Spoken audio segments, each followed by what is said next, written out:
Всем привет! Сегодня я хочу рассказать, как вышло так, что я стал сербским латифундистом. Возможно, мой рассказ сможет предостеречь кого-то от ошибок при покупке недвижимости в Сербии. Как я упоминал в прошлом видео, жизнь сложилась так, что я вынужден был купить еще один участок земли, и вот как это получилось. В 2022 году я приехал в Сербию с задачей найти и купить дом для себя и моей семьи. Я торопился, поскольку в России осталась жена, которой приходилось ухаживать за ребенком и двумя большими собаками. Ну, конечно, несмотря на спешку, я не совсем уж нырял в омут с головой и старался уследить за нюансами сделки. Но, тем не менее, некоторые аспекты из моего внимания все же выпали. Давайте посмотрим на мой участок и на его окрестности, чтобы понять, в чем суть. Вот дорога общего пользования, идущая к моему дому. На повороте она заканчивается, и дальше от поворота и до ворот соседнего с моим домом дорога идет уже по участку, являющемуся частной собственностью. Но это еще не все. Чтобы дойти до моих владений, нужно пройти по участку еще по одному пустому участку, находящемуся между соседским домом и моим. То есть, чтобы добраться до дома, мне нужно пройти сразу по двум участкам, находящимся в чужой собственности. Вот эту-то деталь я и упустил из виду. Изначально это не доставляло никаких проблем, соседи были абсолютно не против того, что я использую их участки. Все было хорошо до тех пор, пока они не продали дом. Вместе с домом новый хозяин получил половину участка с дорогой, идущей от общественной улицы, но вторая половина принадлежала хозяину того пустого участка. Еще через несколько месяцев сосед купил и этот пустой участок, и теперь весь путь к моему дому стал проходить по его земле. Я не хочу сейчас вдаваться в подробности нашего с ним общения, но в итоге я встал перед выбором из 3 вариантов, способных сохранить мне возможность проезда к моему дому. Первый – это выкупить пустующий участок и половину участка с дорогой. Второй – найти владельцев окружающих полей и договориться с ними о праве проезда. Ну или идти в суд и оформлять сервитут. Вариант с поиском хозяев окружающих полей я отпил сразу.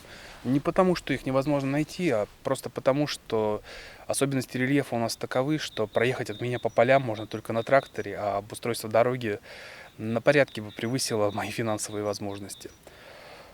После разговора с адвокатом от варианта оформить сервитут я также отказался, поскольку, по его словам, это заняло бы пару лет, встало бы весьма ощутимую сумму на представительство, и, главное, могло бы иметь не самый приятный финал. Да, суд не мог бы отказать мне в праве использования чужой земли для доступа к своему участку, но мог бы его ограничить. Например, разрешить мне пеший доступ, но не дать возможности использовать транспорт.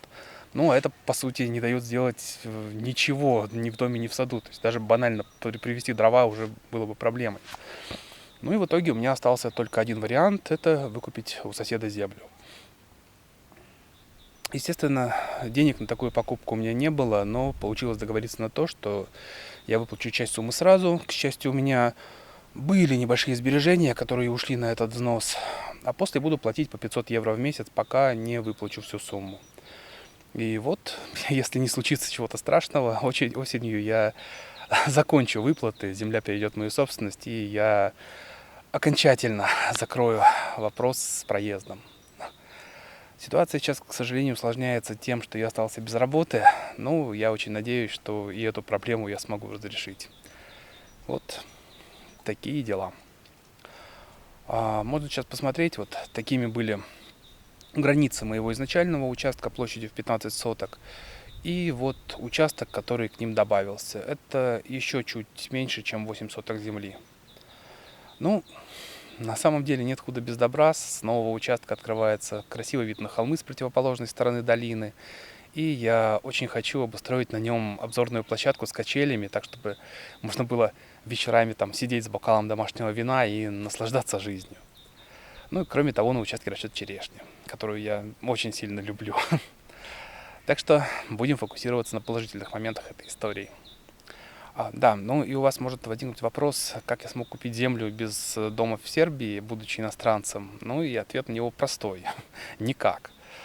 Землю пришлось покупать на юридическое лицо, и лично моей она станет, когда и если я получу сербское гражданство. Вот такая вот история со мной приключилась. В общем, если вы вдруг решите купить дом и землю в Сербии, проверяйте, проходит ли к дому дорога общественного пользования, и если нет, то заключал ли продавец соглашение, предоставляющее сервитут с хозяином участка, по которому проходит дорога. Тут надо отметить, что соглашение заключается не на имя человека, а на кадастровый номер участка. То есть, если соглашение было у продавца, и вы купили у него участок, то, как мне юристы говорили, сервитут будет продолжать свое действие, несмотря на смену владельца. Ну и наоборот, если вы купите участок, которым пользуются другие люди для проезда, то и вам придется предоставлять им право пользования. Что ж, спасибо за то, что досмотрели. Надеюсь, кому-то эта информация может помочь. Да, я все-таки решил попробовать развивать этот канал, и поэтому прошу вас поставить лайк, если вам было интересно. Ну и если вы не подписаны, подпишитесь на канал. Мне это очень поможет. Еще раз спасибо и до новых встреч.